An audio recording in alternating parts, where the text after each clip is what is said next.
Hey yo, welcome to supposedly episode 2 of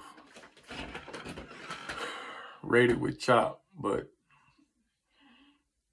I don't know if it's gonna be 1 or 2 because episode 1 is not posting for some reason, and I know I wasn't supposed to come back, but it's more of a practice thing, I guess, to see if it'll be able to be posted. And if you were able to see my original post, it was about the Dallas Cowboys. And I said my next post would be about the LA Lakers, my other franchise. And if you didn't know, I said I was going to talk about sports, movies, worldly things that is going on. You know, and when I talk about sports, I'm not just going to be talking about teams. I'm going to be talking about players also. And I might bring up some categories by actresses and actors and things of that nature, comedians, and just talk about different things, and things of that nature because, I just decided to do something because, like I say, if my original video is able to post, you will understand that I'm going through something right now, and I was just trying to do something to keep my mind occupied, and I figured that it would be a good way to keep myself busy and my mind off certain things that troubles and stuff that I'm going through right now. But enough about that. I'm gonna get on to subject 2 that I said I was gonna speak about, which was one of my other teams, my number 2 team out of all my franchises. And if you don't know, my number 1 team is Dallas Cowboys. Like I say, if my original ever upload, you will see that I'm a diehard Cowboy fan. But you can look at on my reclining chair and tell that, yeah, I'm a Cowboy fan. But anyway, I want to get to the next subject, which is Los Angeles Lakers, or what I like to call these days, the Los Angeles Fakers. And I am a fan. I'm not a part-time fan. I've been a fan since I can remember. That's who I grew up on in our household, since the NBC basketball presentation, when they used to have that you know the song if you watch basketball back then and stuff. And I always been a Showtime Laker, so yeah. But I'm a little I'm a little messed up about them right by now because we having a real tough time, man, and it's something that I ain't used to, you know what I'm saying? So yeah, it's kind of hard, but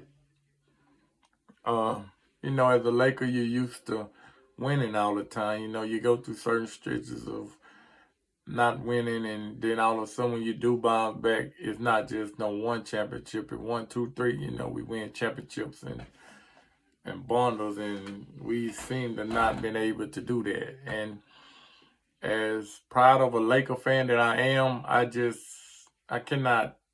I'm really not the type who how can I say this? I'm really not in favor of the championship that was won in the bubble. That's really not something that I care for, because it was just a totally different thing for me. Because like you playing in the same place, and no hecklers or nobody to make you mad or none of that. So I just feel like it was like you were playing open rec basketball or something like that. So I really don't really count that. So in my mind, our last championship was, the last one Kobe won. I think that was 2010 or 9 or something. I'm really not sure of it. Oh, wow, I got it on my sleeves, but no, it don't say the year, but it don't say what year, but yeah, this Lakers Kobe hoodie, which is my favorite basketball player alongside Kobe Bryant. But that's something that I would discuss in another video about the top 5 NBA players, and I will also do the top 5 NFL players, and I would love to hear get some of y'all input on that as well. But on to what this originally about, which was my team, the Los Angeles Lakers. Well, from the get-go, I don't feel like it was going to be a good year because we made a trade for Russell Westbrook, which I feel like probably the worst person to trade for. And that has nothing to do with his skill set. It have all to do with the people that the Lakers had already had on their team and the pieces that they have added. Um, I don't see how they thought it was a good idea to pick up Westbrook and they had LeBron James because they basically the same players. Both of them need the ball in their hand, and both of them like do a lot of dribbling, and both of them need to be players to be spaced out for them to be at their best and most effective. Even though LeBron James have improved his jump shot a lot, but his playing style still says that he need the ball in his hand and he need spacing. And if you put Russell Westbrook on the floor with his lack of shooting ability, the spacing is not going to be great. And even with LeBron and Westbrook have his head be on the floor, even with LeBron James on the wing, I don't feel like he's just a great set shooter as far as catching the ball off a screen and shooting it or spotting up. I don't think he's as good as he is at having the ball and shooting the ball in rhythm. I think he'll build a in rhythm shooter. So I never thought that would work. And as we all know, Anthony Davis, he's the key piece, but most of the time he is hurt.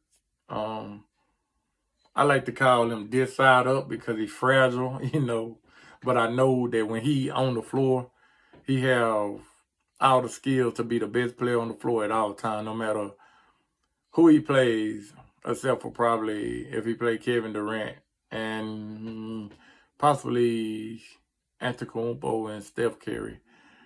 I could say that I don't really know about them, but out of everybody else, when he at his best, he could probably be the best player on the floor. Oh, and possibly Joel Embiid. I forgot about him. He got a game, but yeah, Jayhawk. And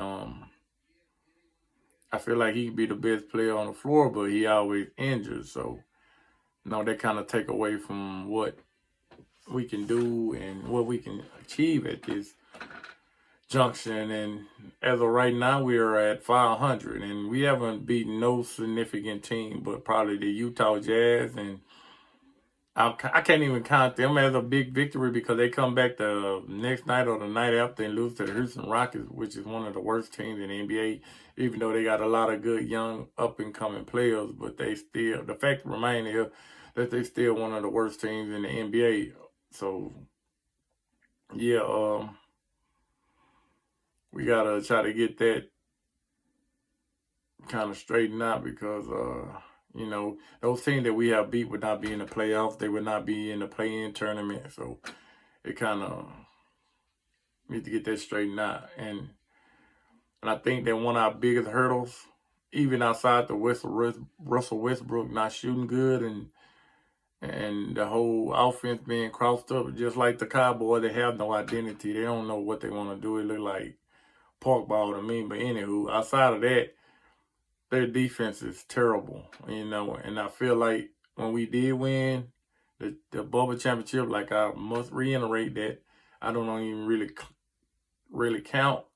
But the key to that team was the fact that we could put 3 shot blockers out there all time. Dwight Howard, Anthony Davis, and JaVale McGee. And the way we started, put Anthony Davis at the 4, which he is more comfortable with, and that's a style that I feel like that we need to go back to. But the key to that championship run was at all point in time you got 2 shot blockers that was like top 10 in shot blocking at all times, and we had one of the highest defensive efficiencies. Even last year we were high in defensive efficiency, but our offense wasn't all that great. So I guess that's why they did the overhaul and change this year. But when they did that, they brought in more offense and subtracted from the defense. And as you can see, that what JaVale McGee is still doing with the Phoenix Suns is amazing. That's somebody that I feel like even after they let him go elsewhere, they should have tried to bring him back and put him back in the fold just because of his length and his hustle and the way that he played with so much energy and his defensive paralysis. He's a great defender, and he tries to block everything, and he even showed signs of being a skillful big man, and I feel like that's somebody they should have kept. And even Dwight Howard would be effective when he in the game, mostly on the offensive board, not as much defensively as he used to be, even up to 2-3 years ago when we won the the Bubba Championship. I said COVID, my bad. Bubba Championship. He was better defender then than he is now, but I think he's still effective. And that's our problem. I feel like that we're not able to stop anyone. You know, scoring is all good. Like LeBron James numbers look good, but it's only on offense. I mean, it don't look good that you got one guy that got 30 points and the next person got 10 and their shooting percentage is terrible. And the team that you playing against got 70, 75 point paints. That's not winning basketball. They're not winning at anything. You got to have some kind of defensive philosophy in sports and in competition. And I don't feel like we have the right we don't have the right mindset, and I get tired of everyone trying to blame Frank Vogel and blame Russell Westbrook. Like, no, that's not who you should blame, bro. You need to blame management, pretty much. Rob Pelinka and Jenny Buss, I guess. Anybody that approved the fact of bringing in Carmelo Anthony and bringing in Trevor Reeves and bringing in Wayne Ellington and stuff. Though Carmelo Anthony and Wayne Ellington are good offensive players, but they never known for having defense. Bringing in an older DeAndre Jordan, he haven't been the same since he left the Clippers. You know, he haven't been the same DeAndre Jordan. And bringing him, when he lost his athleticism, he kind of lost what made him special. You know, he ain't the same rebounder. He's not the same defender that he once was. And let me see who else we brought in. I can't even really think right now, but we brought in a bunch of older guys that they're just not made for the game to be part of your main rotation all at the same time on the floor with these younger guys and this younger generation. It just wasn't going to work. Even though Trevor Ariza is adequate on offense as far as shooting three-pointers, and he was known for being a defender, he's not the same person. I think Trevor Ariza, like 35 or 36, he's not going to be the same defender that he once was. I didn't understand why they felt like him being on the floor was going to make a difference, that he can lock down the number one person on the other team, number one offensive scoring threat on the perimeter on the other team. That's not working. And then you got Westbrook, who I think his intentions is to play defense, but he's so overly aggressive that he kind of put himself out of position, and he's not as young as he used to be. And then we got LeBron. He make a splash play on defense every now and then, chase down block or breaking steal, but for the most part, he don't guard man to man. He don't pressure the ball or anything like that, and he not helping on defense like he should, because I feel like that he's saving all of his energy to produce on offense, which I don't. To me, with that kind of team, you can't just be an offensive player. You got to be offensive and defensive, you know. And like I say, Carmelo Anthony, he can't guard anybody. He can't guard anyone on perimeter because they too fast for him. He can't guard anyone in the paint because they most likely they're gonna be bigger than him, and he's not a post defender. But I give him an A for F. He do try. I seen him make slap away steals and everything, but I don't think he good enough defender to be on the floor as much as he do. And Avery Bradley, he's a decent defender, but he's not the same Avery Bradley either. He getting a little longer in the tooth. I done seen him get beat.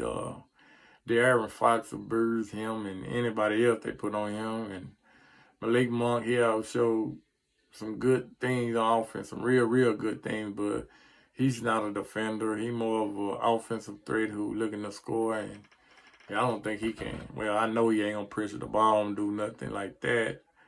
So yeah, but I do like Austin Reeves and his hustle and his energy on the defensive end. But that's not enough. We need more from more people. So that Russell Westbrook trade was a horrible trade. It done nothing to help us. The team that we had, you could have kept the team that you had last year. It was better fits, such as guy like Buddy Hield would have been perfect. A person that can set up in the corner, the top of the key or wherever, and LeBron can dribble and kick it out, and he can hit open shots from his range is almost unlimited. He almost like a Klay Thompson and a Steph Curry when it comes to 3-point range. Probably not the accuracy that they have, or maybe he do. I don't know. Playing with the Kings kind of like take away from what you can see what a person can do. But yeah, he have outstanding range. I done seen him hit a lot of shots from distances, and I think that not having Kendrick Nunn, he hurts us from the offensive standpoint, but I don't think it will improve our record any. And I see now that they sharpen THT and Kendrick Nunn in a package deal to try to make a trade to teams, but I don't see anyone making a trade for them because I'm pretty sure they look at Horton Tucker more of a off the bench guy, not a starter, and definitely look at Kendrick Nunn and not a starter based on his last his years with Miami and this year with the Lakers, which he haven't even played a minute. So the injury probably gonna hurt the fact of trading them too. And I see that every time I Wall for Westbrook, but I think Houston asking for a little bit too much for John Wall, an injury-prone player who we haven't seen this year at all. So you don't even know what shape he in or what he got. So yeah, I think we in trouble, man. Like as a franchise, LeBron 37. He can't keep doing what he's doing. He already slipped up on defense, and when he starts slipping up on offense, if he starts slipping up on offense, it really gonna be hard for us. So I don't know. It really kind of hard to deal with being a Laker fan right now, just like it is being a Cowboy fan. Like you almost stripped of the enjoyment that you had when you were younger, because people don't play the same that they did when, like for me growing up, I'm 41 years old, so and I grew up in watching sports in the 80s and 90s and early 2000s, the style and philosophy were totally different. People played harder and were more physical, and it's not like that anymore, so you just don't really know. But yeah, I'm really not liking what I'm seeing from the Lakers. I'll really be surprised if we make the playoff, and if we do make it, I think we're gonna be a play-in team. Even when Anthony Davis come back, I don't feel like we're gonna be no more than a play-in team because the chemistry is probably just not gonna be there. But we just gonna have to wait and see. And the whole thing is the record gonna be too bad before we come back in which he can make a difference to keep us from being a playing team, and that's another thing. And I seen LeBron complaining about the play-in, but I think it's good for basketball and adding more for us fans to be able to watch and to be able to enjoy, even if it's just a couple of free extra games that we get to watch. But it's good for basketball to me. But yeah, I'll be interested in knowing what y'all think or what y'all believe about my assessment of the Los Angeles Lakers, whether you're a fan of them or not. Subscribe naturally and comment and let me know what you think. Even if you don't subscribe, just comment and let me know what your opinion is on the situation, if you're a Laker fan or not, because this stuff really got me distraught, man. Like, hey, man, if it weren't for the Atlanta Braves, bro, I would have had a hard year in sports, man. I don't know what the Lakers done. The Cowboys not really let me down. The Lakers in the process of letting me down. And my Jayhawks, I don't know. Ohio State, they let me down, even though they were top 10 ranked, but still not the same Ohio State I'm accustomed to. So yeah, man, it's hard on me right now, man. It's really a struggle. The Atlanta Braves want to keep me alive, and where I'm from, baseball really not a popular sport, so I really can't just brag like I want. But yeah, they the one that keeping me afloat as far as my sports teams. And like I say, subscribe to me and fill me in and let me know what you think about what I said about the Lakers and possibly the Cowboys in my video ever upload. And let me know what you think. Give me your opinion, and if you have anything that you want me to talk about or hear me talk about or you wish to argue about, comment, let me know, and like I say, when I get deeper, I'm gonna try to get more people who that I know. They ain't no celebrities. I don't know no celebrities or nothing like that, but people that I know, and we can argue and debate. Just subscribe and support, and help me, get through this tough time that I'm going through, and your support and your subscriptions and your comments will help me to be able to get through this time and hopefully help me a bit. And I'd like to thank everyone that will tune in or have tuned in or viewed it, and everyone to be blessed and safe and take care and keep your faith and trust in God and continue to pray day in and day out, so because times get hard. And yeah, so yeah, I like to thank any and everyone that tuned in and listened to me and subscribed or just viewed it. And I like to say thank you and have a blessed day. Rated Rod.